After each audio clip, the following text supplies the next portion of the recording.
So let's talk anxiety. One of the things that I always practice with my clients is this bit of education about how you can understand how your anxiety works. So when you think about your brain is a funny way of operating.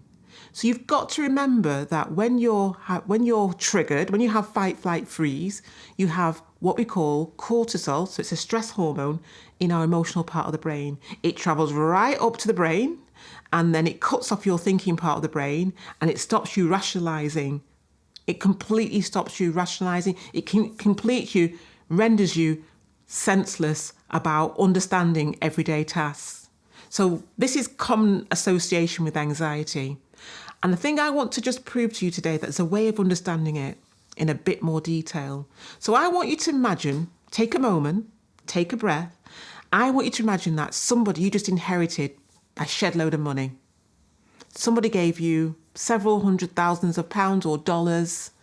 And I want you to think about, what would you do with that money? How would you spend it?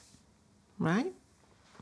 So most people would put it on a mortgage, pay off their mortgage, or buy a nice car, or do all sorts with it, or just let it sit in the bank. But let's say you had to take it to the bank. You're going to deposit this check in the bank.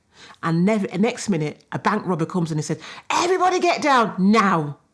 What are you going to do? You're going to get down. Question yourself, what's going to happen in your body? Well, your heart's going to be pounding, your stomach's going to be churning, your head's going to be all fuzzy, and it's going to be really, really, really, really uncomfortable. You're near the door of the bank. What are you thinking about doing? Think about leaving the bank.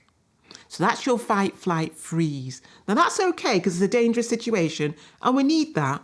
But what happens when you're shopping in the local supermarket? Do you need it then?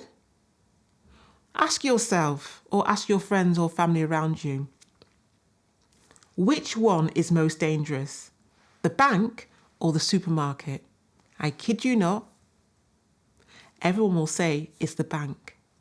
But you are living your life almost as if you're living in danger, just like you're in a bank robbery.